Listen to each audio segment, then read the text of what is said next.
বিসর্জনে দেবী কোথাও।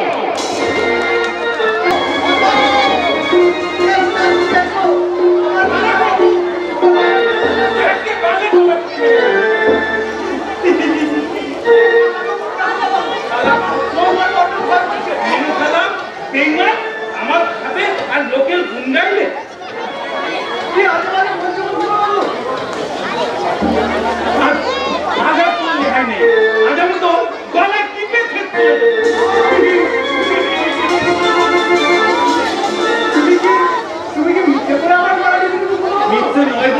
মিথ্যে নয়, আমি তো অভিনয় করলাম। অভিনয় হ্যাঁ অভিনয়। আর রাতে একটা গাছতলা দেখেছিলাম। এই গাছতলাতে না একটা পাগল এইভাবে পড়া। আমি তো সেটাই তোমার দেখাচ্ছি। তাই নাকি? তুমি কি বোকা বলুন দাদা? তোমাকে মারতে পারি কত ভালোবাসি জানো বন্ধুদা, আমার মা আমাকে কেউ ভালোবাসে, বাবাও ভালোবাসেন না। বলে নাকি আমি বোকা, আমার নাকি কিচ্ছু নাই।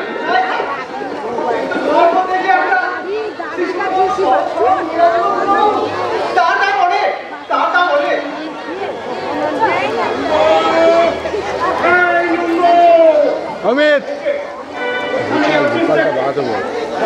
ভোকালটা বাড়াতে বল, ভোকালটা বাড়াতে বল। আমি চোখ বুঝে হতভাগাকে দেখতেছি, কে বসে বসে খাওয়াবে বলতে পারি? তুমি কিন্তু ভেবো না বাবা, আমি বলো হয়ে চাকরি করলে তোমার খাওয়ার দুঃখ তুমি চলে। হতভাগা, চাকরি করতে গেলেও লেখাপড়া জানতে হয়। আমি নিজে শিক্ষিত হয়েও তোকে যে আমি বর্ণ পরিচয় চাই, তোরাকে পারলাম না রে। অভিনয়ের চাকরি? হ্যাঁ বাবা, আমি না কালকে মন্দুদাকে অভিনয় দেখে একেবারে চমকে দিই। তোকে আর অভিনয়ের চাকরি করতে হবে না।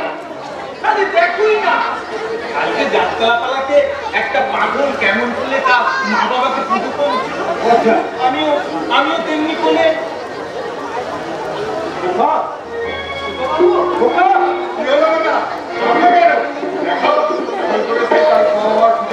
কেমন করে দেখা বলে ভাই, আমাদের তো মা নেই।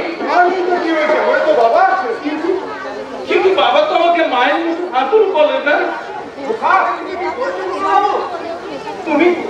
তুমি বলো না মায়ের অভাব যার মা নেই তার মতো দুঃখীদার কেউ নেই বাবা, কেউ নেই। আজও তুই মায়ের জন্য কাঁদিস কত কথা। কাঁদিনি তো বাবা, আমি তো শুধু ভগবানকে দেখে দেখে বলছি, ঠাকুর তুমি এতগুলো দেবতাদের মাঝখানে আমার মতো দাদাকে কেন পাঠিয়ে তুমি আমাকে মায়ের কাছে যেতে দাও। দাদা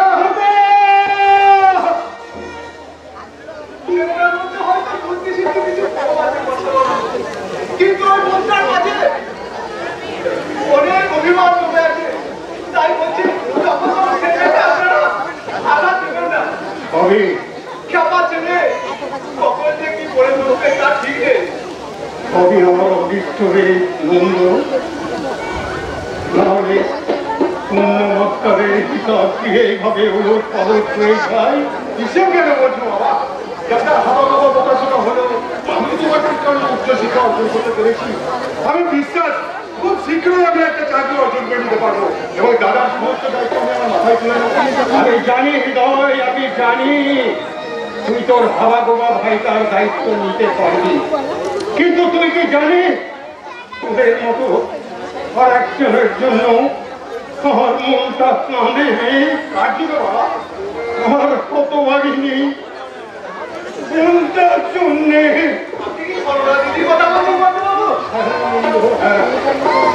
আমি ছলনার কথাই বলছি, যাকে ছোটবেলা থেকে নিজের ছেলের মতো করে মানুষ করলাম, খাইয়ে পড়িয়ে বড় করলাম, সে কিনা আমার সংসারের মুখে কালি মাখিয়ে একটা পর পুরুষের হাত ধরে আমি ফিরে এসেছি হৃদয়।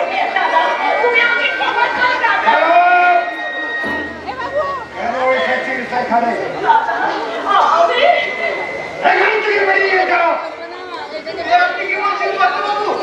চরণা দিদিমণিকে বিধানন্দ যেদিন আমার বাড়ির সঙ্গে সমস্ত সম্পর্ক শেষ করে এ বাড়ি থেকে চলে গেছে, সেদিন থেকে এ বাড়ির দরজা ওর কাছে চিরকালের জন্য বন্ধ হয়ে গেছে।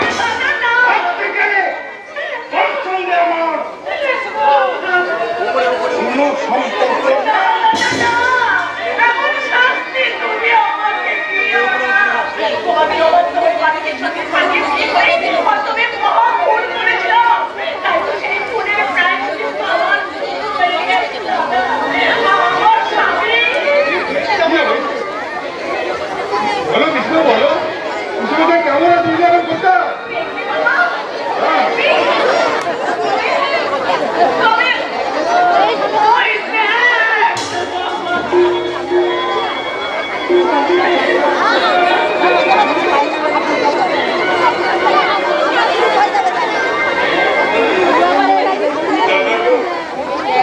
দাদা, আপনি আমাকে ক্ষমা করে দেন দাদা।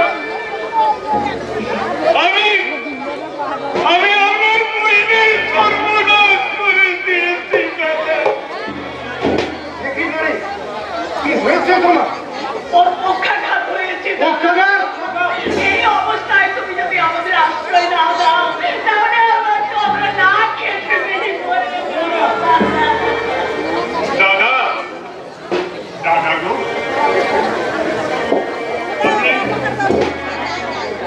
আমার একটাই অনুরোধ, আমাকেও দিতে হইব না, শুধু আমাদের চলনারে একটু আশ্রয় দিন দাদা। তুমি কোথায় থাকবে মানিক? আমাকেও কথা আপনি ছাড়ুন দাদা। আমাকেও জীবন দাও চলাইতে আমি এই গঙ্গার জলে আমার কথা তুমি বলো না। মরতে হয় আমরা দুজনে একসাথে মরবো।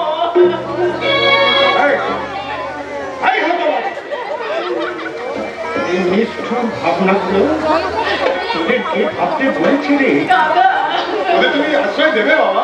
এবারে হৃদয় দেব। আজকে আবেগের কাছে আমি হেরে গেছি, তাই তো ওদের দোষ গুণ ক্ষমা করে ওদের আশ্রয় দিলাম। শুধু আশ্রয় দিলাম না, আজ থেকে ওদের দায় ভার আমি গ্রহণ করলাম। হৃদয়, চলো না, মানিককে তুই ভেতরে নিয়ে যা। নন্দ, তুই সকলের খাবারের ব্যবস্থা কর। আমি মানিকের জন্য ডাক্তার ডাকতেছি।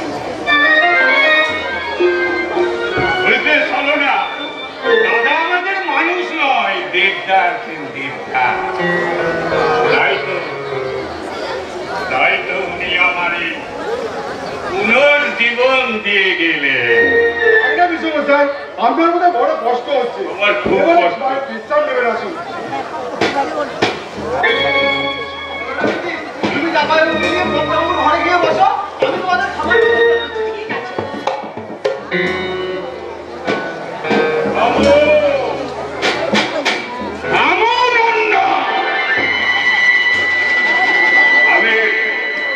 আমি পেট ভরিয়া খাবি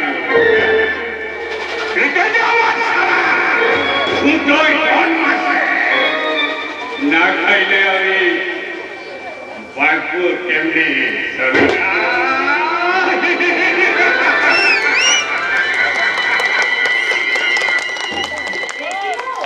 একটু আগে পর্যন্ত তোমাকে দেখেছিলাম পক্ষাঘাত রোগী হয়ে কাঁপছিলে, আর এখন কিনা সম্পূর্ণ সুস্থ মানুষের মতো।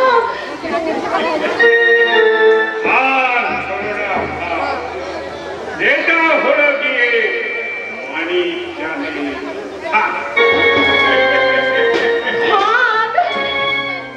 এটা তুমি ফন্দিও করবে আর এমন ফন্দি না করবে তুমি কি দাদার সামনে এইরকম অ্যাক্টিংটা করতে পারতে না?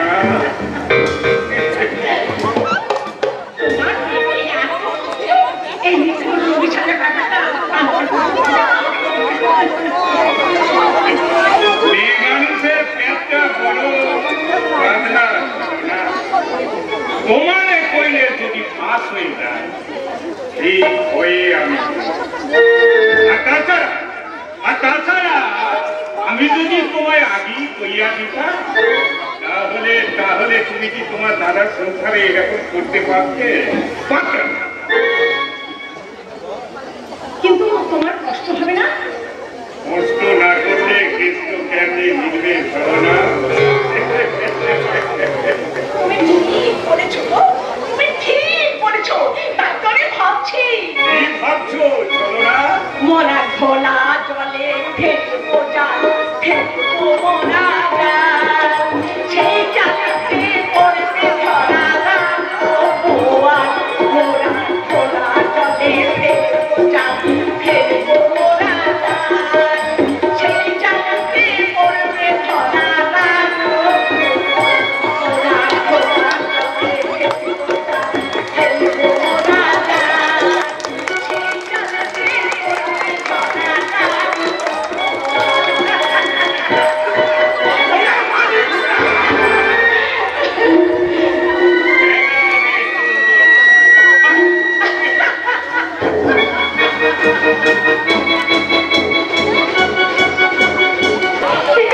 এই কাঞ্চন, আজ থেকে তোমাকে হারাবোই কাঞ্চন। আচ্ছা, একটা মেয়েটাকে হাতে তুমি লজ্জা করবে না?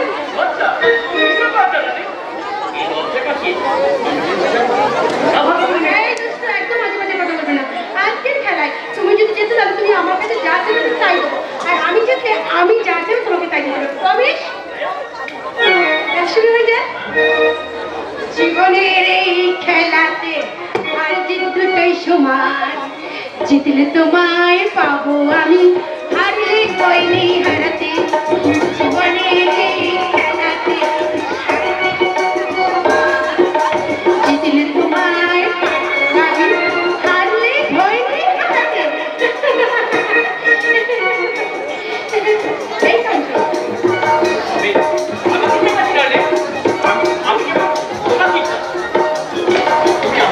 আরে কি করছো কি? আরে বাবারে বাবা, আরে এটা কত? ছাড়ো ছাড়ো ছাড়ো। আরে বাবা, আমি তোমার ছিলাম, তোমার আছি, চিরকাল তোমার থাকবে। আমি শুধু তোমার তোমার তোমার, আর তুমি শুধু আমার আমার, শুধুমাত্র আমার। তুমি আমার আশা, আমি তোমার ভালোবাসা। আশা আশা আশা, ভালোবাসা ভালোবাসা। বেশি কি বলি যখন বলি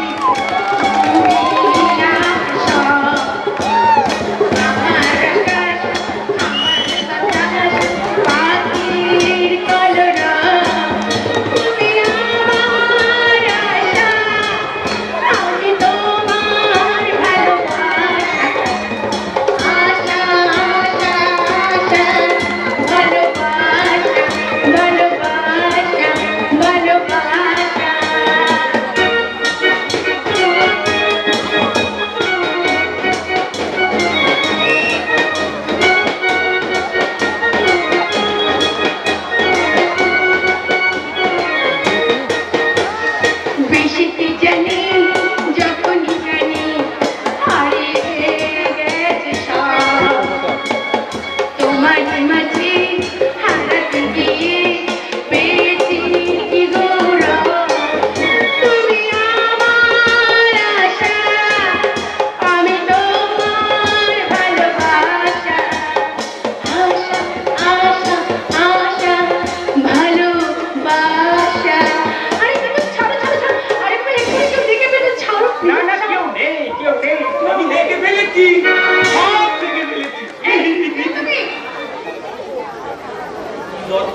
কি লজ্জা! ছি ছি ছি ছি ছি ছি। You shut up! বাবার মতো হি হি করে হাসবেন একদম বলে রাখছি। লজ্জা করে না? একটা এত বড় তিনটি মেয়ে ছেলে ব্যাটা ছেলের মতো টিলিং মিলিং বলে লাফাচ্ছে। আমার ব্যাটা ছেলের সঙ্গে কোলাকুলি করছে। আমি সবাইকে বলে দেবো। এই খবরটা আছে কাউ কোনো কথা বলবেন না, কিন্তু খুব খারাপ হয়ে যাবে বলে দিচ্ছি। খালা, তুমি ভালো খালাপের কি বুঝবো মেন খায়? তাহলে বলো তো, তুমি যে ব্যাটা ছেলের মতো পোতাকটা পরে আছো ওইটা ভালো, না ওই যে মেয়েটা আপ করে থালি বলে বলছি তাকে জল নিয়ে আসছে ওই পোতাকটা ভালো? তোমার এই ব্যাটা ছেলের মতো চুলটা ভালো, না ওই কাজল কালো মেঘের বালা চুলটা ভালো? কাজল কালো মেঘের বালা চুল? তোমরা তোমরা এরকম আদালেন তো থাকো বলে না ওই ছেলেগুলো তোমাদেরকে থেকে ঠিক দেয়, ওই ছেলেগুলো তোমাদেরকে থেকে টিটকালি মারে। কি বললে? কি বললে তুমি? শিক্ষিত হলে বুঝি লজ্জা চলন কিছু থাকে না গো? ওই তারা তখন থেকে এমন জ্ঞান দিচ্ছে মনে হচ্ছে ও যেন তোর বিয়ে করাবো। আমার বউ এরকম হবে কেন? আমার বউ হবে দেবী প্রতিমার মতো সুন্দর, মাথায় থাকবে 1 হাত ঘোমটা, কপালে থাকবে চাঁদের মতো চুলের আলতা পায়ে লাঙ্গা, পায়ে তার যে এরকম আধারের করে ফিলিং ফিলিং করে লাফাবে না। কি বলে? কি বলে তুমি? You shut up! অনেকক্ষণ তো তোমার অনেক অবদ্ধ তুমি সহ্য কিন্তু আর নয়। তুমি কাঞ্চনকে ভালো করে বুঝিয়ে দাও যে কনভেন্টে পড়া দেবী রেখে গেন্দা দুঃশাসন কি করে হলো? একটা হাদা গোবা গাইয়া মার্কা, একটা গাইয়া ভূতে কোথাকার।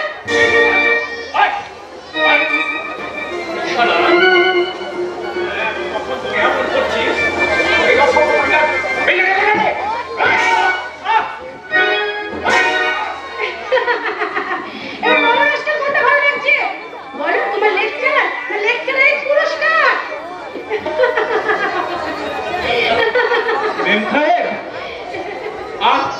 আর তোমাকে কাছ থেকে চলে আমি কেলেঙ্কারি করতে দেবো না।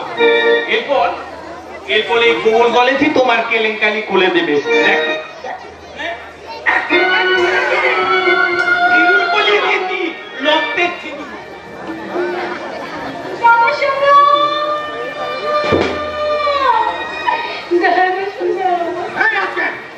তুই আমার বোনের ছেলেকে নোংরা করেছিস কেন বল? ওকে আমি এই মুহূর্তে পুলিশে দিয়েছি। হ্যাঁ, কেন দেবই? তার আগে ওকে আমি নিজের হাতে উচিত শিক্ষা দেবো। কিন্তু আমার কি হবে দাদা? শুনে আমার কি হবে? এই কলঙ্ক লজ্জা কথা আমি কেমন করে বলবো? এই লজ্জা জানার পর কাঞ্চনকে আমাকে বিয়ে করতে রাজি হবে? এটা তোমার পুরো লজ্জা বা কলঙ্ক কোনো কিছু নয় নাকি? এটাই হাওয়া মোকা ছেলেটা তোমার মাথায় দাদা শোনা, এই সিঁদুরটা তুমি মুছে দাও, তাহলে তো সমস্যাটা মিটে না। মিটবে না। ও তো এখন আমার বউ হয়ে গেছে। কি কেমন মেন সাহেব? তোমার নাকি কার্তিকের মতো বল হবে না? গোবল গণে যে গোবল গণে তোমার বল। আমি তোমাকে বিয়ে করেছি। হ্যাঁ,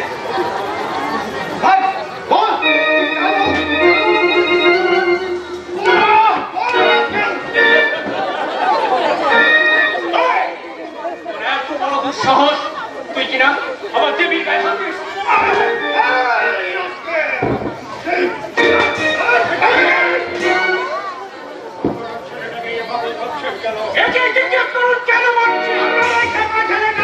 আমার বোনের স্মৃতিতে রক্তের সিঁদুর লাগিয়ে আমার বংশের মুখে কালি মাখিয়ে দিয়েছে।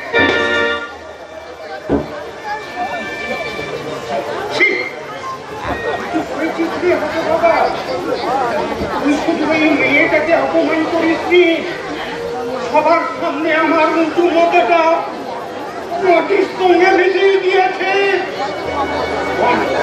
বল কেন করেছিস?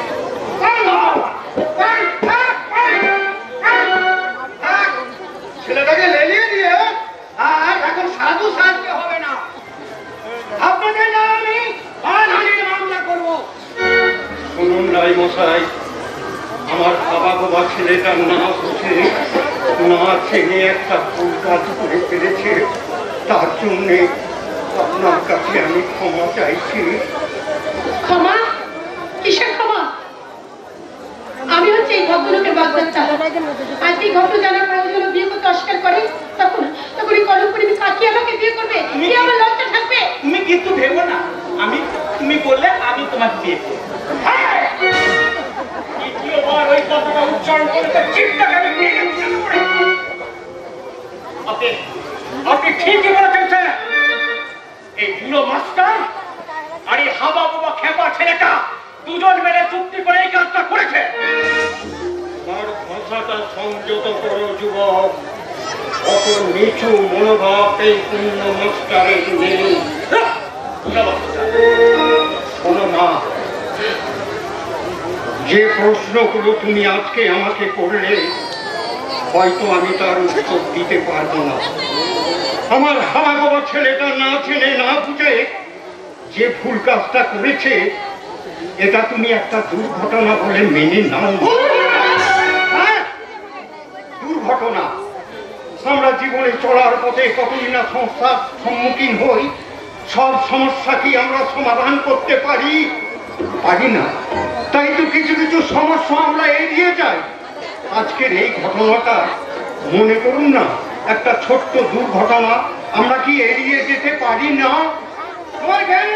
বন্ধ করে মাস্টার দাদা শোনা, অন্যায় করেছে শাস্তি তাকে পেতেই হবে। শাস্তি?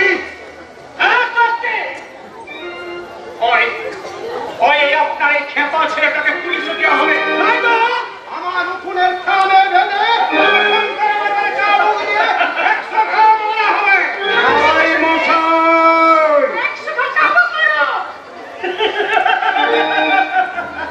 100 ঘা চাবুকের আঘাতে ওর শরীর থেকে যত রক্ত ঝরবে তা দিয়ে তোমার কালিমা লেপন হবে। তোমার 100 ঘাত চাবুকের আঘাতে ও যখন যন্ত্রণায় ছটফট করবে তখন তুমি প্রতিশোধের আনন্দে হাসতে পারবে গো মা। মানো 100 ঘাত চাবুক মেরে শরীর থেকে শত শত রক্ত ছড়িয়ে তোমার কলঙ্ককে তুমি মুছে নাও মা। বাবা চুপ কর, চুপ কর, হতবারা। আজ থেকে তুই আমাকে বাবা বলে ডাকবি না। শুনুন রায়মশাই, আপনাদের এই শাস্তির প্রহসনে আমার ছেলেটা যদি মরেও যায়, কেউ বাড়ির লাশ মনে করে ওকে নদীতে ফেলে দেবে। আমি এক ফোঁটা চোখের জল ফেলবো না। তুমি যেও না, ওরা আমাকে মেলে ফেলবে।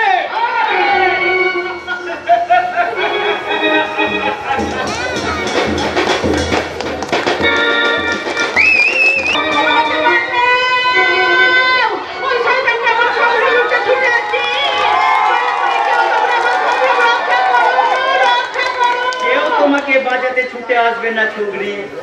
সারা বেশি ছটফট করলে তুমিও হাঁপিয়ে পড়বে আর আমারও তকলিফ বাড়বে।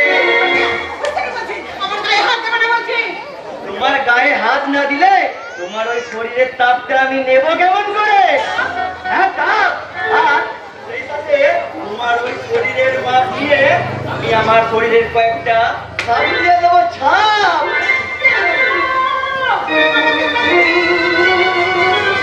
সবাই আছে, কিন্তু আমার হাত থেকে তোমাকে বাঁচাতে কেউ ছুটে আসবে না। ওই যাদের দেখছো না, তারা সবাই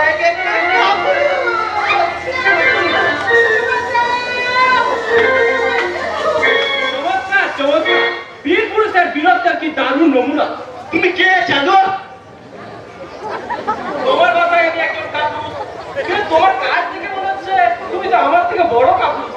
এই ছোড়া, সালা ভালো তাও তো ফটো এখান থেকে, নইলে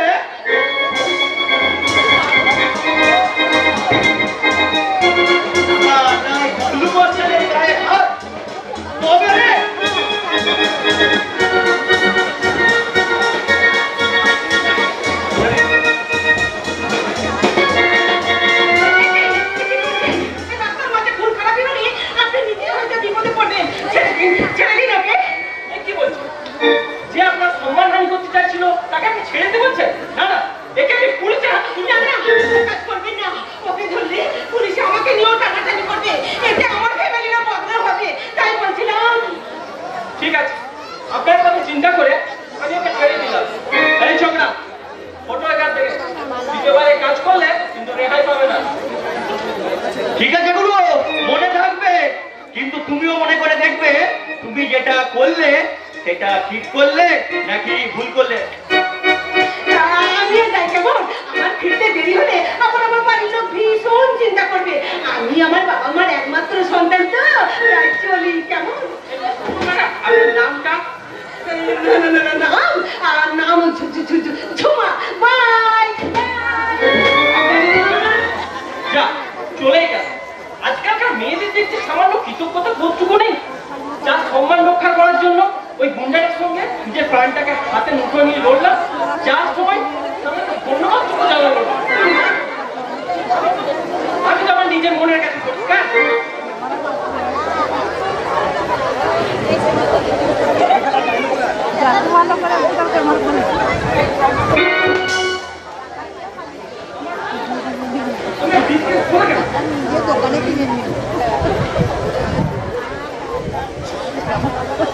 আমার টাকা পয়সা তাহলে এতক্ষণ কি যা ঘটলো সব একটা সাজানো নাটক? আর এই নাটকের ছলে ওই ছেলে মেয়েগুলো আমার সমস্ত টাকা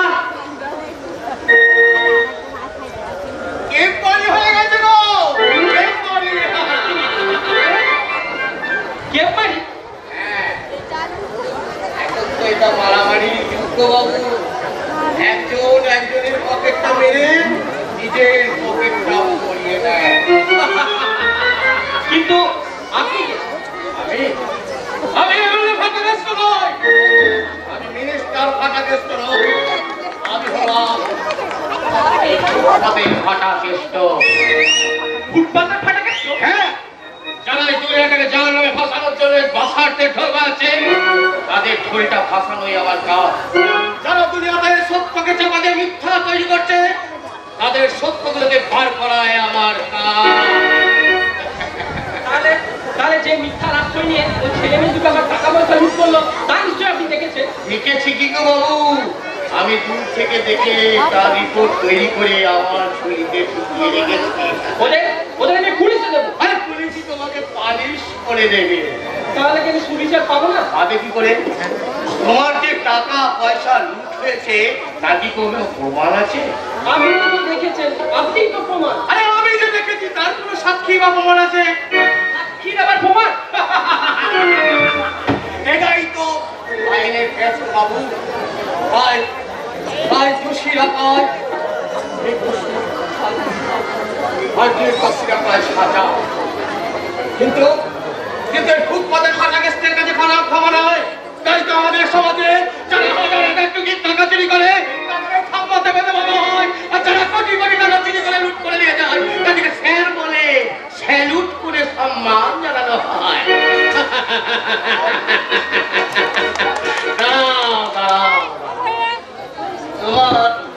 তোমার এই অভিযোগটা কতখানি অভিযোগ পেয়েছি। তোমার মধ্যে একটা রোগ বাসা বেঁধেছে, যে রোগে তোমার একটা ভালো জিনিস ছুটে গেছে। ভালো রোগ মানে? আরে ভালোবাসার রোগ, সেই রোগী তুমি ফেসে গেছো। চুপ করো। জল দে, জল দে। আপনি এতক্ষণ বুঝতে পারছি আপনি একটা একটা বদ্ধ পাগল। আমি পাগল? ঠিক করেছ, আমি সত্য সন্ধানের নেশায় পাগল, আমি অন্যায় অবিচার ধ্বংসের নেশায় পাগল, আমি সমাজ সংস্কার করার নেশায় পাগল। আপনার পাগলামো শুনে সময় নষ্ট করার থেকে আমি দেখি ওই ছেলে মেয়ে দুটোকে খুঁজে পাওয়া যায় কিনা। যেমন করে হোক তাদেরকে আমি খুঁজে বের করে পুলিশের হাতে তুলে দেবো। আরে যাও যাও, এবার খুঁজতে গিয়ে নিজেই হয়তো হারিয়ে যাবে। হয়তো ওদিকে কোনোদিন খুঁজে পাবে না, কিন্তু ওরা যে বহুরূপী, ওরা ঘন ঘন রং বদলায়, কিন্তু ফাটাকেস্টের আদালতে কোনোদিন ওরা সুযোগ পাবে না। তাই তো আমাদের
চাই করছিস, শালা বাবুটার সঙ্গে লড়তে গিয়ে শালা সারা শরীরে না ব্যথা হয়ে গেছে।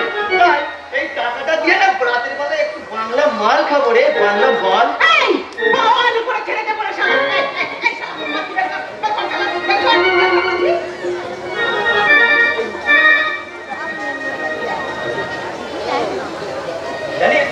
জানিস ঝুমরি, যখন যখন তোকে নিয়ে আমি টানাটানি করছিলাম তখন আমার মনের মধ্যে কি হচ্ছিল জানিস? কি মনে হচ্ছিল? না মনে হচ্ছিল তোর ওই শরীরে ছোঁয়া লেগে না আমার এই মনের মধ্যে না ফাগুনের হাওয়া বইছিল। ফাগুনের হাওয়া?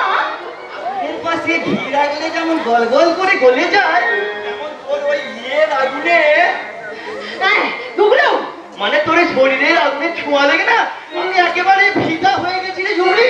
গুগলো আমি তোকে বিয়ে করতে চাই রে ঝুমরি। এই শালা হারামি, আরে একবার শালা ওই কথা বলে তোর জিভটাকে মিটিয়ে দে, ছেড়ে দে শালা। ওরে বাবারে, তোর মতো পাতি শিয়ালের ঘরে যাওয়ার জন্য এই ঝুমরির জন্ম হয়নি শালা। সে ছেলের ঘরে যাবে রে শালা, ছেলের ঘরে যাবে। আর আমার ছেলে হলো সেই বাদশাহ। আচ্ছা, কিন্তু সে তো জেলে বসে বসে পড়ছে। পচে না রে শালা, বাচ্চারা পচে না, আবার নতুন করে তাকত বাড়ায়। আমি যে আমার সেই বাচ্চার আসার পথে বসে আছি, আমার যত রোজগার আমি যে সব তার জন্য জমা রেখেছি রে গুগলু। কিন্তু ঝুমরি, বাচ্চা তো তোর কোনো কেয়ারই করে না। এবার করবে আমার পেয়ার, আমার ভালোবাসা দিয়ে আমি আমার বাচ্চাকে আবার কাছে টেনে নেব।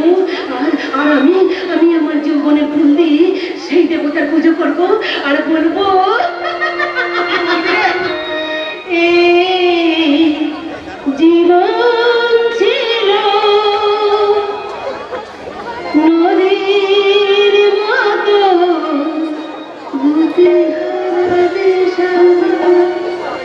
ও তোমার আকাশ দুটি চোখে আমি দেখেছি তারা। ও তোমার আকাশ দুটি চোখে আমি দেখেছি তারা। এই জীবন ছিল নদীর মতো গতিহারা, এই জীবন ছিল নদীর মতো গতিহারা দিশাহারা। ও তোমার আকাশ দুটি চোখে আমি দেখেছি তারা।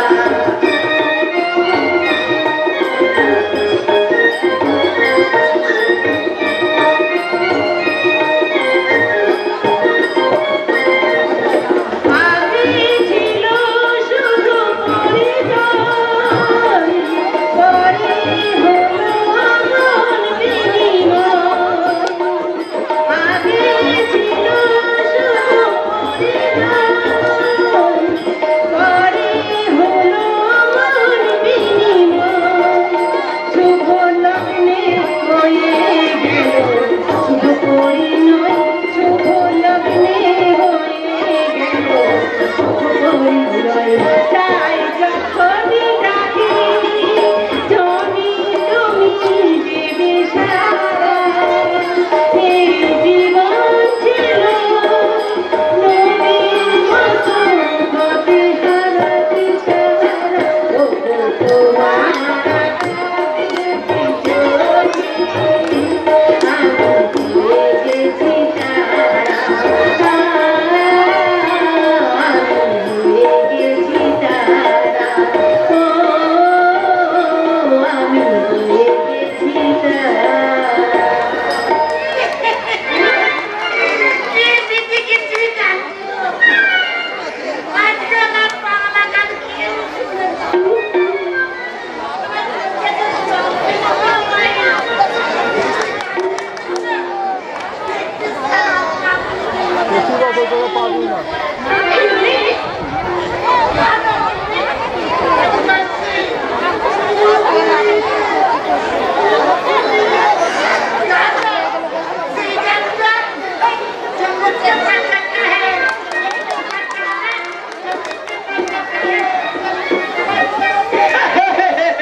ওইটা বাচ্চা নয় দাদু, ওইটা এই চলি কে পিছে কে হে, চলি কে পিছে।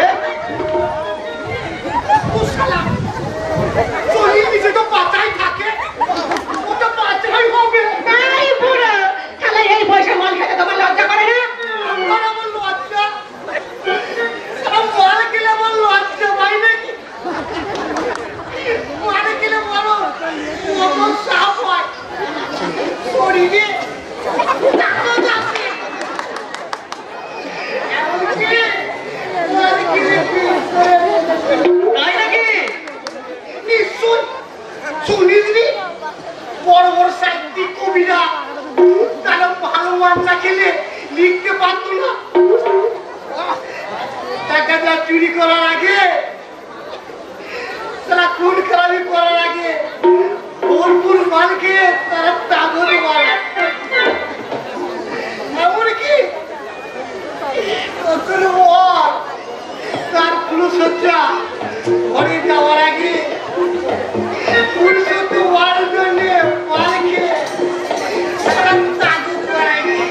ঠিক বলেছো দাদু। চুপ করে শালা পুলিশ সঙ্গে মাতাল, এই মাতালের সঙ্গে ক্যাচার না করে চলে আয়, আমরা নতুন খাতা খুঁজছি। একটু দাঁড়ান দাঁড়ান আমাকে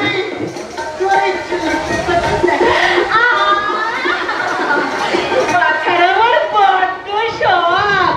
এই আমার ঘরে কেউ পছন্দ দেখালো না, বাকিটা বেশ ভালো করে দেখিয়ে দেবো। কি বললো রে তুরা? বলে গেল তোমাকে নাকি সিনেমা দেখাবে, আর সেই সিনেমার নাম কি জানো? चोली के पीछे क्या है, चोली के पीछे क्या है, चोली के पीछे क्या है, चोली के पीछे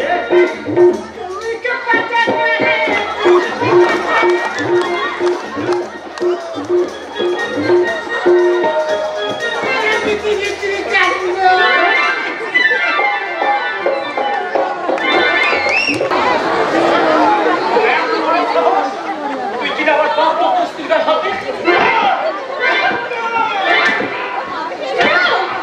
না না অনেক হয়েছে দাদা, এবার এবার তুমি ক্ষমা করো দাদা। ক্ষমা? তুমি ক্ষমা করলে ওই হারামজাদাকে আমি ক্ষমা করবো না। এখানে তোমার গায়ে হাত দেয়, তুমি আমার স্ত্রী অসম্মান আমি কিছুতেই মেনে নেব না। বাগদাটা বলেও কি জানি এখন তোমার স্ত্রী হয়ে যায়নি কাঞ্চন? যতক্ষণ না না হচ্ছে ততক্ষণ নিজের মান সম্মানের দায়িত্বটা আমাকে নিজেকে নিতে হবে কাঞ্চন। তাই বলছি যতক্ষণ মুক্তি দাও। এটা তুই কি করবি? তুই তোকে নিজেই 100 টাকা মারা সম্মতি দিয়েছিলি। ভুল করেছিলাম দাদার সাথে, আমি ভুল করেছিলাম, তাই তো নিজের হাতে আজনুকে মুক্তি দিলাম। তুমি যাও, তুমি এখান থেকে চলে যাও, তুমি এখান থেকে চলে যাও। ভেবে আমি আমার সামান্য লক্ষ দিয়ে তোমার ছিপিটা নোংলা করে দিয়েছিলাম বলে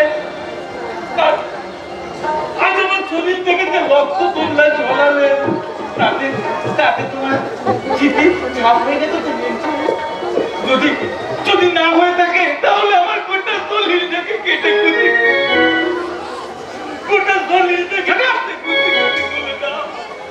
আমি ঠিক বুঝে উঠতে পারছি না দেখি এই রাস্তাটার উপর তোমার কিসের এত দয়া উঠলে? দয়া নয় কাঞ্চন, দয়া নয়, ওর প্রতি আমার মানবতার ছায়া। মানবতার ছায়া? আসলে ব্যাপারটাকে যতটা সহজ মনে করছো ব্যাপারটা কিন্তু ততটা সহজ নয়। আমাদের এই সমাজ ব্যবস্থাটা বড় জটিল। এই ব্যাপারটা জানাজানি হয়ে গেলে তোমাকে কিন্তু অনেক ব্যাংক বিদ্যুৎ সহ্য করতে হবে।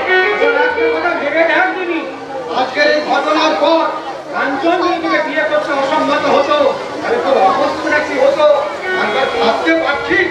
বাবু দাদা শোনা, তুমি কি ভাবছো দাদা শোনা? ওই কাঞ্চন আমাকে ঘৃণা করলে আমাকে সারা জীবন কুমারী থাকতে হবে তো?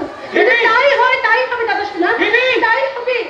না না মেনসাহেব না, আমার একটুখানি ভুলের জন্য তোমার এত বড় ক্ষতি হতে পারে না মেনসাহেব। মেনসাহেব বড় ভালো মানুষ। আপনি ওকে বিয়ে করলে সুখী হবে, অনেক সুখী হবে। তার জন্য তোকে ওকালতি করতে হবে না রে। আপনি আমার কথা দিন বাবু, আপনি মেনসাহেবকে বিয়ে করবেন। আমি আপনার হাতে ধরে অনুরোধ করতে বাবু।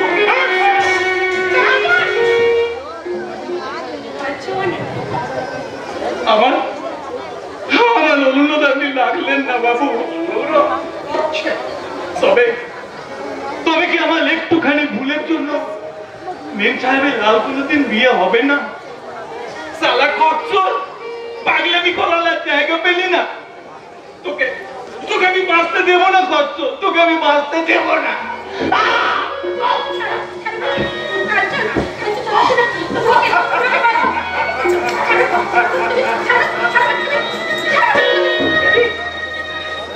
এ কেমন ভালোবাসা কে জানে, ভেবে গো ব্যথা দিলে এ প্রাণে এ কেমন ভালোবাসা কে জানি ভেবে গো ব্যথা দিলে এ প্রাণে ঝড়মালা কেন দিলে পরায় রে ঝড়মালা কেন দিলে পরায় রে ভুলিতে দিলে না কেন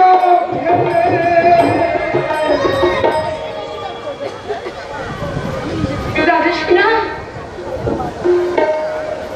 এমন একটা ঘটনা ঘটে যাওয়ার পর আমি কিন্তু আর ওয়েট করতে রাজি নই। আমি চাই ওদের বিয়েটা যথাশীঘ্র সম্ভব ছেড়ে ফেলতে। এই মুহূর্তে বিয়ে করার ব্যাপারে কিন্তু আমার একটা আপত্তি থাকার প্রয়োজন আছে রাজেশনা। কিসের আপত্তি? কারণ ও তো তোকে ভালোবাসে। ভালোবাসতে একটা সিঁদুর ঘষা মেয়েকে বিয়ে করার মতো শক্ত মন কাঞ্চনা আছে কিনা ওকে জিজ্ঞাসা করে দেখো। দেবী, তুমি সিঁদুর ঘষা কেন বলছো দেবী? ওটা বাজার থেকে কেনা এক লিটার সিঁদুরের থেকে এক লিটার রক্তের শিখিতে মূল্য যে অনেক অনেক বেশি কাঞ্চন। তাছাড়া আমাদের সমাজ ব্যবস্থা নাকি বলো কাঞ্চন? তুমি মেনে নিও, তোমার সমাজ, তোমার আত্মীয় স্বজন পরিজন, তোমার বাবা মা এই ঘটনা মেনে নেবে তো কাঞ্চন? না মানার কি আছে রে বাবা? এতে ওই ছেলেটা তো পাগলামি করে কয়েকটা রক্ত তো স্মৃতিতে ঘষে দিয়েছে। বর্দা, তোমাদের ছোট্ট একটা পাগলামিতে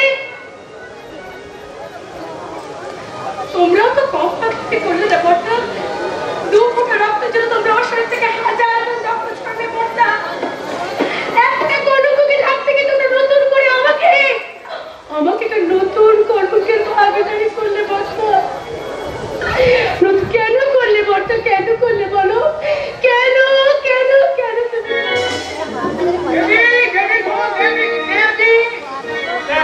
তুমি হঠাৎ চিন্তা মিলে নিতে পারছি এখনই এখনো হঠাৎ হওয়ার কিছু নাই কাঞ্চন। এমনি মন একটু বেশি নরম। ছেলেটাকে ওইভাবে মারতে দেখে হয়তো শখ হয়ে গেছে। আমি বরঞ্চ তোমার মা বাবার সঙ্গে কথা বলে তোমাদের বিয়ের ডেটটা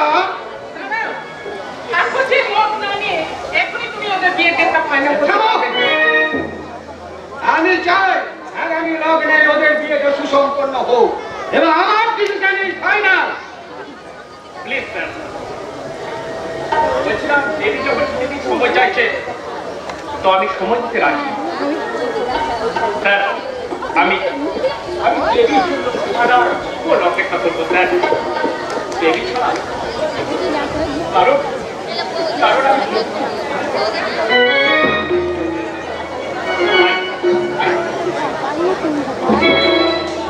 হঠাৎ তুমি দেবীর বিয়েটা পেছাতে চাইছো কেন? দেবী চাইছে না তাই? দেবী চাইছে না, আর তুমি চাইছো না যে আমার একমাত্র মন সুখী হোক। ওকে তুমি চুপ করো। এমন কথা ভাবার আগেও যেন আমার মরণ হয়। আমার বেশ কিছুদিন আগে তুমি তোমার মাতৃ ভাইয়ের সঙ্গে দেবীর বিয়ের প্রস্তাব এনেছিলে না? তখন আমি জানতাম না যে ঠাকুরজি কাঞ্চনকে ভালোবাসে।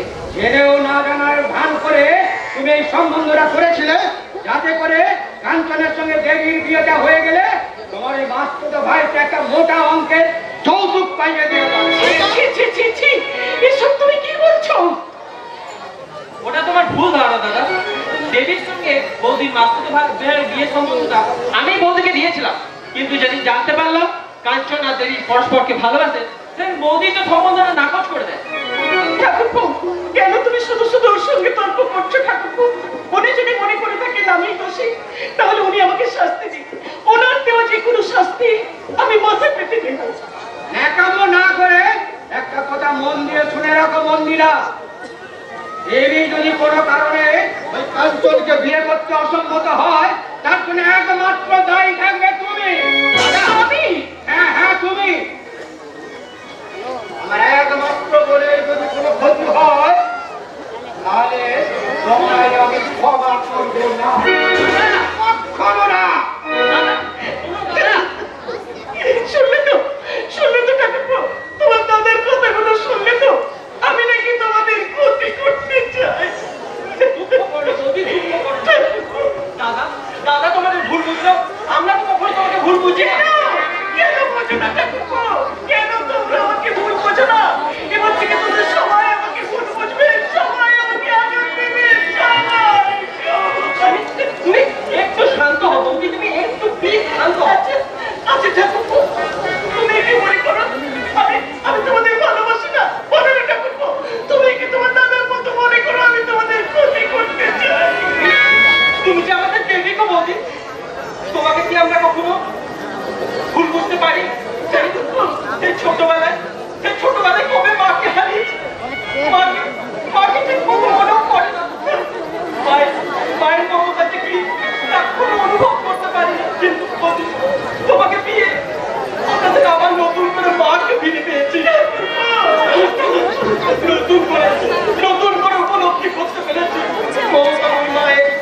যে মাকে অকালে হারানোর আশঙ্কায় অস্থির হয়ে উঠেছি। কেন বাবু, হঠাৎ তুই এই কথা বলছিস কেন? মায়ের কি হয়েছে? মা ভালো নেই রে দিদি, মায়ের একটা কঠিন অসুখ করেছে, আর ডাক্তারবাবু বলেছে 7 দিনের মধ্যে অপারেশন না করালে মাকে হয়তো আর বাঁচানো যাবে না রে দিদি। আর তার জন্য দরকার 50,000 টাকা। 50,000 টাকা? হ্যাঁ, তোদের তো অনেক টাকা রে দিদি, আমাকে 50,000 টাকা দিবি, আমি শোধ দিয়ে দেবো। কি করে সব দিবি? কি আছে তোর শুনি? দিদি বেকার বাউন্ডুলে হয়ে এখানে সেখানে ঘুরে বেড়াচ্ছিস, নিজের মায়ের চিকিৎসার টাকা নিজে জোগাড় করতে না পেরে ছুটে এসেছিস পরের কাছে ভিক্ষে চাইতে। দিদি, তুমি লজ্জা করে না? কি বলছি বৌদি, তো তোমার মা, সেই মায়ের প্রতি তোমার কোনো কর্তব্য নেই? না, নেই ঠাকুরপো, নেই। আমি তোমাদের কেমন করে বোঝাবো? আমার মতো অনেক মেয়েদের কাছে স্বামী সংসার সব সময় আপন হয় না, আর স্বামীর সম্পত্তি অর্থ সম্পদ কখনো নিজের হয় না, কখনো না। তোমার কষ্ট আমি বুঝি বৌদি, তাই আমি আমার অ্যাকাউন্ট থেকে মোহনকে 50,000 টাকা দেবো। থাক স্বরূপ ভাই, আমি বেকার বাউন্ডুলে মানুষ, 1 টাকাও রোজগার নেই আমার, তোমার ঋণ আমি শোধ করবো কেমন করে? দিদি রে, তুই যে এতখানি অসহায় তা সত্যি আমি জানতাম না। জামাইবাবু লক্ষ লক্ষ টাকার মালিক হলো, আমার দিদি যে এতখানি নিঃস্ব তা ভাবতে আমার বড্ড কষ্ট হয় রে দিদি। আমি চললাম রে দিদি, আজ তুই পরের বাড়ির বউ, মায়ের প্রতি তোর কোনো দায়িত্ব না থাকলেও আমার আছে, তাই আমি আমার মায়ের চিকিৎসার জন্য আমার এই ভিটে মাটিটা কি বিক্রি করতে চললাম। বিক্রি করলে তুমি যে নিরক্ষী হয়ে যাবে। আত্মীয়ের কাছে ঋণী থাকার চেয়ে নিরক্ষয় হওয়া অনেক ভালো স্বরূপ। না, তোকে আমি নিরস্ত্রয় হতে দেবো না মোহন, তোকে আমি নিরস্ত্রয় হতে দেবো না। তোমাদের আমি কেমন করে বোঝাবো ঠাকুরপো, কেমন করে বোঝাবো? কত যন্ত্রণায় এই কথাগুলো বলতে আমি বাধ্য হয়েছি। মোহন ভাই, আরেকদিন তুই আসিস ভাই, আমি যেমন করে হোক গোপনে তোর জামাইবাবুর ব্যবসার টাকা ভেঙে তোকে দেবো, কিন্তু একটা কথা, 1 মাসের মধ্যে তোকে কিন্তু ফেরত দিতে হবে। তুই পারবি তো? তুই পারবি তো ভাই? আমি চেষ্টা করবো রে দিদি, আমার মায়ের চিকিৎসা ঋণ মেটাতে প্রয়োজন হলে আমি আমার নিজেকে বিকিয়ে দেবো। তবু কোনোমতেই তোকে তোর স্বামীর কাছে ছোট হতে দেবো না রে দিদি, স্বামীর কাছে ছোট হতে দেবো না।